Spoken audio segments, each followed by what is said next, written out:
Morning everybody, and today we are going to be talking about the 5 things that you should know before making that move over here to beautiful Sebastian, Florida. So what is going on, everyone? My name is Andrew Pensch, your realtor for any home up and down the stretch of the Florida East Coast. And if you're looking for a channel that goes over everything about what it's like to live, play, eat, sleep, and buy real estate anywhere in the Florida East Coast, make sure to like this video, tap that subscribe button, and hit that notification bell, because I'll make sure to keep uploading these videos as we move on and as things change here, keeping you guys updated with that. Second thing too, if you wanted to be represented by me while you make that move here to the Florida East Coast, make sure to give me a call, shoot me a text, or send me an email, because I promise that I will do whatever it takes to make sure that I've got your back when making that move over here to the Florida East Coast. First of all, wear your sunglasses, because it is getting bright out here. As things cool down, the weather starts feeling a little bit nicer, and lots of things are happening during and around. Alrighty guys, so we are here at the boat ramp. So I decided to come a little bit further over here. We've got some guys launching their boats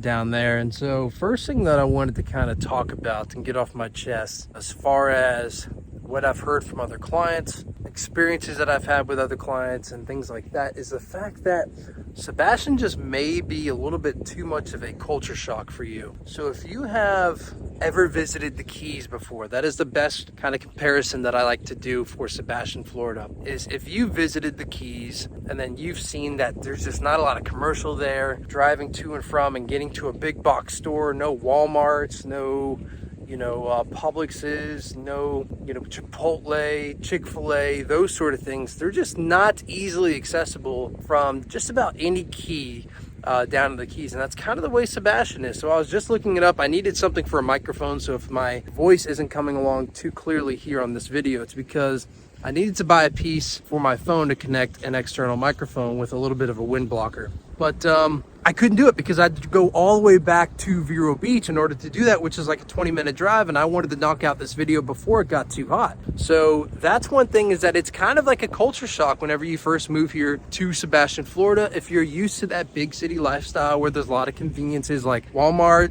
Costco, Sam's Club, whatever it may be. Yes, we do have a Walmart here in Sebastian. I'm not saying that it's that secluded, but the things like Chipotle, Chick-fil-A, the 2 big franchises there, the two big C's, those aren't here. You have to drive all the way to Vero. The Best Buy that I needed to go to is back in Vero. And that's just something that you have to be ready for. Whenever you move down here, you have to be embracing the small town, the mom and pop shop. So we don't have any of that. But yes, one thing that we do have, to give a little bit of a positive spin to this, is things like Taco Mobile. You've got Tiki Bar, you've got Captain Hiram's, you've got it's just more of like a Margaritaville, laid back lifestyle, mom and pop shop on a first name basis, that sort of thing when you come here to Sebastian. So a little bit more dialed down than Vero Beach, while Indian River County as a whole more so embraces that laid back, less franchise heavy lifestyle, no big city type of feel. Sebastian really takes it to the next level. I will say, I'm on a fishing pier right now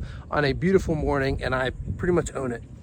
So nobody over here. That's hard to do. And any bigger city, if I was in Tampa and I wanted to try to film something on, on a fishing pier or next to even a boat ramp. So if we have a boat ramp down there, we only saw 1 boat launch so far since I've gotten here. Plenty of parking, plenty of trailer space.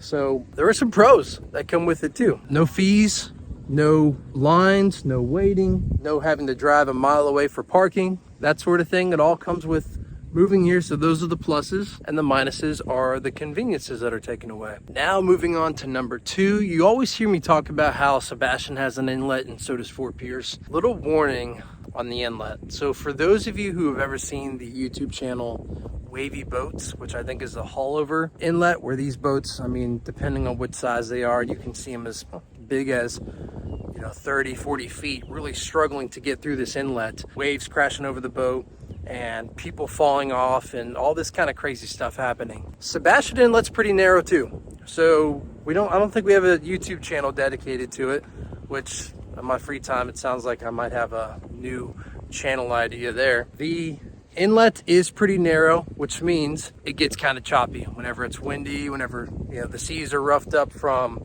a storm or whatever it may be. Just be careful on those smaller boats and those smaller vessels trying to take it to the inlet to go catch a snook, redfish, whatever it may be. Little story on that, my wife and I had couple friends over. They brought their kids, and we were all on a 17-foot Mako, and we decided to go to the Sebastian sandbar. Well, while we were there at the sandbar, we wanted to go check out the ocean so we could show them how blue the ocean water really was, because at the time it was low tide and the water was kind of like this color. You know, so right now we don't have any kind of blue water here because we are in the river. This is a lagoon, and the inlet is a little bit further north from where we are. We went offshore, and things were a little bit squirrely going offshore, but we were able to manage it. We stayed on the right side of the inlet, kind of hugged the lip there, and didn't catch any kind of no squirrely moments there whenever we got offshore. And of course it opened up and it was nice and flat when we got out there. Blue, we jumped off the boat, got some good swimming time in. But on the way back, honestly, I made a little bit of a captain error, not gonna lie. I went in on the opposite side. So I came in on the right side as I was going through, which is the south side of the inlet. Whenever I was coming back offshore, I was hugging the north side of the inlet, and that is where things were really, really bad, really big waves. And I tried to sit on top of one wave to keep the nose from diving under. But in a 17-foot Mako, there's really so much you can do. So what happened is we had a big Viking yacht come directly next to us, and that kind of screwed up the rhythm that I was following on top of this wave, and it screwed some things up. And we had a big wave, a giant wave, come right over the nose. So the top of the boat dove straight down onto the wave that we were sitting on. It dove straight down underneath that. We had a big wave crash over us. Luckily, the Mako that we were in has this foam type of filling that keeps it afloat. So what we did is we just floored it as fast as I could, turned the bilge pump on, and then just let the bilge do the work. But if we were in anything else that didn't have that foam filling, you'd probably be reading about us right now. And Qualified Captain, if you don't follow them on Instagram, definitely worth a follow. If there was somebody there with cameras, they probably could have been able to get us featured on Qualified Captain. And believe me, it is every person who drives a boat's goal to not get put on Qualified Captain, because it's just people doing dumb stuff out in boats all day. Just be careful, when you're buying that size of a boat. Just know that there might be days where you can't take it offshore, or you can't go and do that inlet fishing that everyone's having a good time talking about with their snook fishing, redfish, yada yada yada. Now, number 3, keeping up with the same theme about the water, is since this is such a boat reliant, heavy fishing town, type of a fishing village type of feel, you can still get a house, a single family home on the water with canal access or with intracoastal waterway access for under $1 million.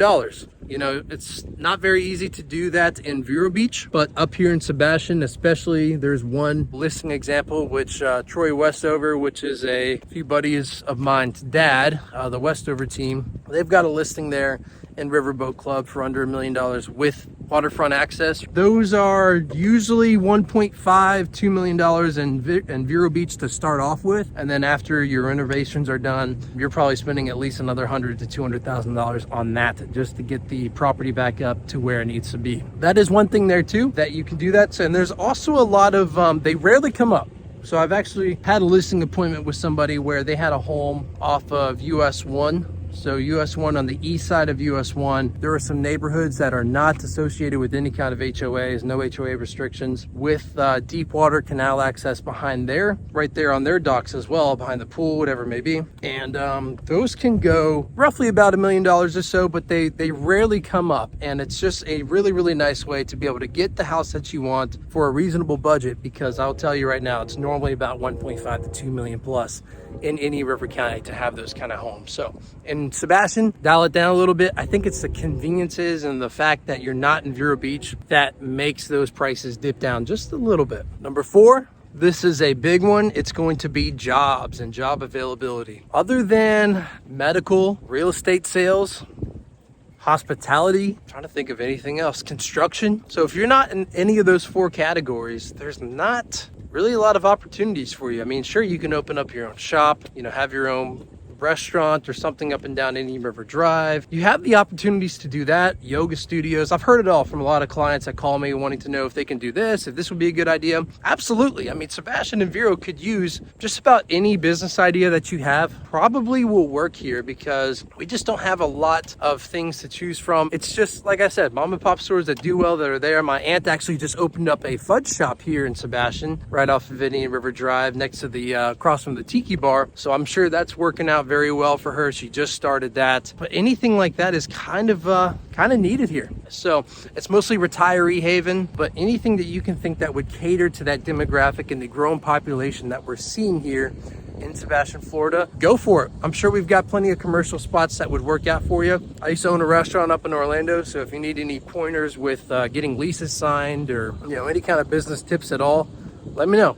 I've done a lot in my short 30 years here. Last thing, number 5, that I wanted to say before moving here to Sebastian, Florida, that you should know about is the schools. So if you are a young family, you've got a couple kids here, there's just not a lot of options in Sebastian, Florida. It's not a big town, it's not a big city, so you're not going to have endless amounts of of schools to choose from. On top of that, I don't think there's any private schools in Sebastian either. There is one charter school in Sebastian. So for my research, there are 3 elementary schools. There are, I think, just 1 middle school, Sebastian River School, or 2, I think, and then 1 high school, which is the Sebastian River High School. So you've got Sebastian Middle School, Sebastian High School, and then 3 different ones. I think one of them is Pelican. They're all good ratings. My son's 2, so we're not really kind of looking into that. We are going to go the private school route, Masters Academy. So you're maybe 20 minutes away from that. You've also got St. Ed's, you've got St. Helens, and then you have the charter school options too, which I think Sebastian has a junior high charter program. So there are options out there. It's just kind of limited due to the size of the town. You have a 2-year-old, 3-year-old, you send them to the Masters Academy, tell them to say, take good care of Cannon for me. And I'll make sure that Cannon looks out for your little one there too. So guys, that really kind of wraps it up for these top 5 things. I wanted to get out of the office because it's finally starting to cool down. You can notice I'm not even sweating. It's like amazing